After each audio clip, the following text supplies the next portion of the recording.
Ladies and gentlemen, today we're talking about bad apologies. These are the ones that walk like an apology. They talk like an apology, but they're far from it. How do you react? And what do you say? All that and more. Coming up, welcome to the Jefferson Fisher podcast, where I'm on a mission to make your next conversation the one that changes everything. If you enjoy learning tools to improve your communication, I'm going to ask you to follow this podcast and please leave a review. If you have any topic suggestions or questions, just throw them in the comments when someone gives you a bad apology. One of the most frustrating experiences, because you want them to apologize and they know that you want them to apologize and they know that they could say the words and they might know deep down that they should, but they won't. For lots of reasons. Maybe this person has narcissistic tendencies. Maybe this person is a very defensive behavior at the moment. And let's be honest, there's times where I just don't feel like apologizing right now. Maybe I will, but I don't feel like it in the moment. And maybe that's the same way with that other person. How do you handle a bad apology? There's two choices. You can either accept it or choose not to accept it. Too often, there's the tendency to accept that apology and just move on. Just life goes on. You're going to accept it, be done with it, and get over it. Or you're not going to accept it and escalate the situation. You're going to ignore things like you don't even care about my feelings, whatever, I'm out to fight. Or if flight's going to kick in, you're going to say things that are more harmful and hurtful. Or you're going to want to shut down and hang up the phone or leave the room. So it's these choices that I'm going to ask you to set aside and choose a different option. There's a third option, and that is to assertively stand your ground and ask for what is yours. And that is an apology. If they're willing to give it, some people aren't, but we're going to talk about that state of mind that you go into to understand, I hear what you're saying, and that's not a genuine apology here, is what I'm willing to accept. One of the most common culprits of bad apologies is number one, the no apology. These are the type that say, well, I'm sorry if you feel that way. Ever heard somebody tell you that? I'm sorry you feel that way, and you're left standing there, going, what? How do I respond to this? I'm going to tell you how. When somebody says, I'm sorry that you feel that way,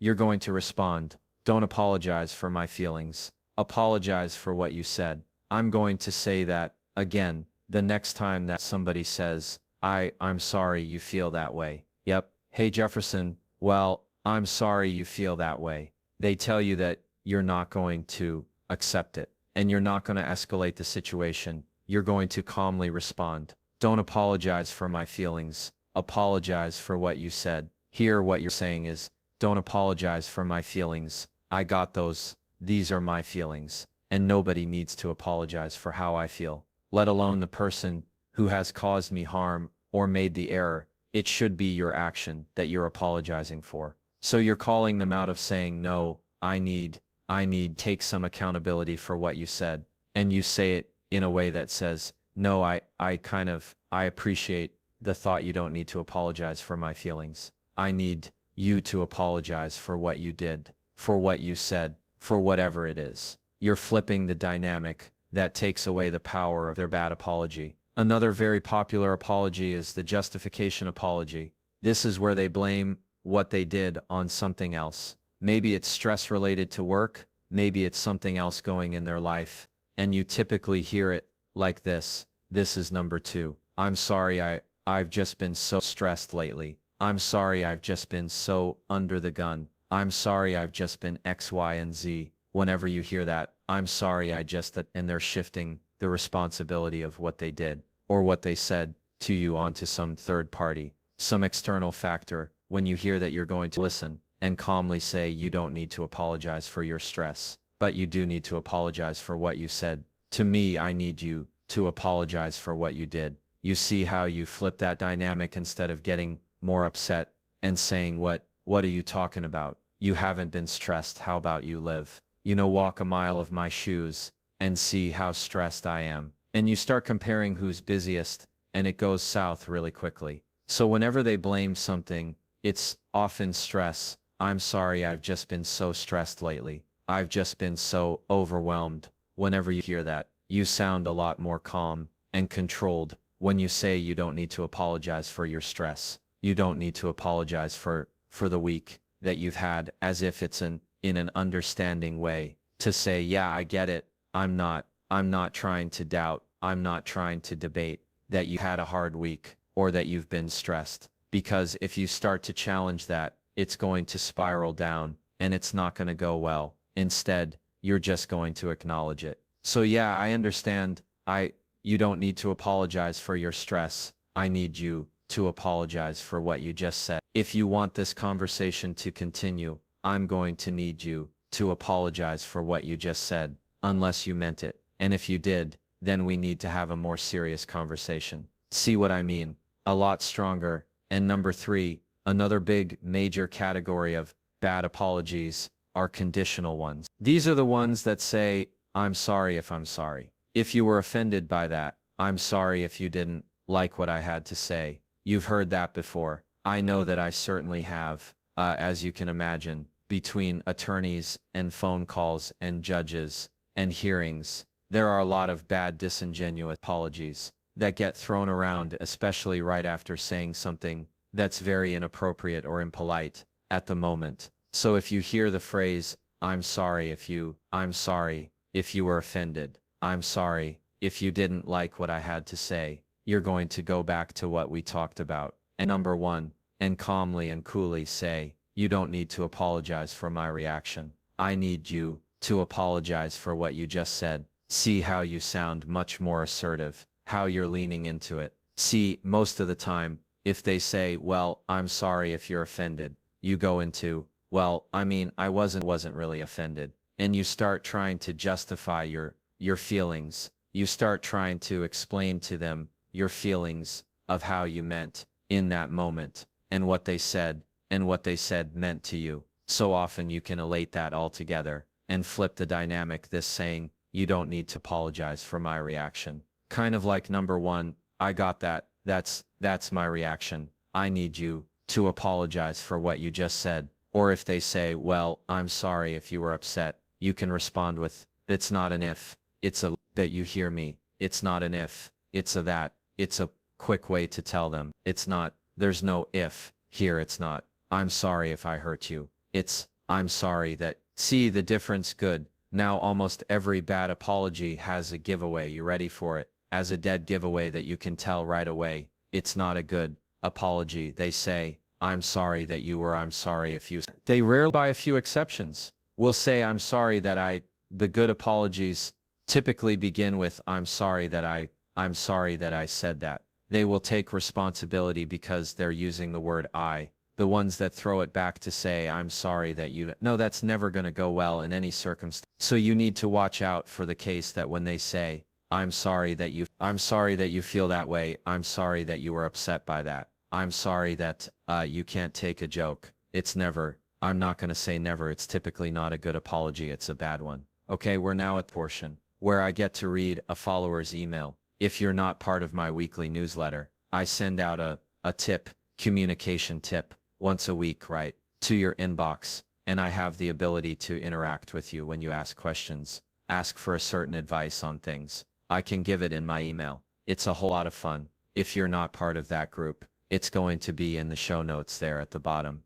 Here I have it on my other phone, and let me pull it up real quick. This is from Maria over in Brazil. Never been to Brazil. Maria says, thank you so much for your content. Thanks, Maria. I have an issue with my mother. It never fails that any time that we're at a family engagement or we're coming to visit her, she always apologizes in a way that says, I'm so sorry that I'm a bad mom. I hear this all the time, no matter what I do. I'm so sorry that I'm a bad mom. What can I say to what can I say that? There's other, like, personal information that I don't want to include. Maria, I'm sorry that you're having to go through that. That is not uncommon for certain people that they want to make sure that instead of apologizing, they want to make you feel bad for them in some way. Because that's what it is. When somebody says, oh, I'm sorry that I'm such a terrible person. I'm sorry that you're so perfect. What they're wanting you to do, and hoping what your mother's hoping, or anybody who does this is hoping that you will say, well, I'm not so perfect, or you're not a bad mom. That really, no, you're not a mom. You're a really good mom. And then they'll say, well, you never do this. You never do that. No, you always tell me I'm so terrible. And they start making stuff up. You're going, what are you talking about? I've never done that. I've not said that. that's you referencing something that happened 5 years ago. They're wanting to create a structure to manipulate the situation that has it to where you are the one that apologizes to them. You're the one that needs to say, I'm sorry. You're the one that needs to owe them something in a way because they want you to feel bad, either about yourself or the way that you've treated them, all to get you to avoid having to hear them say an apology. So when that happens, when somebody says, well, I'm sorry that you're so perfect. I'm sorry that I'm such a bad mom, a bad dad, a bad person. Take the bait. All right, Maria, don't take that bait. Just let that go. And the only thing I want you to respond with is this. I'm willing to accept an apology. Mom, I'm willing to accept an apology here. What you're doing is just letting go what they said, the distraction, the potential manipulation. Say, I'm going to put all that aside and I'm going to tell you what I'm willing to accept. I'm willing to accept an apology. I'm willing to accept a genuine apology that I will accept. And then that we're going to be done. It's this mindset of you're just going to stay still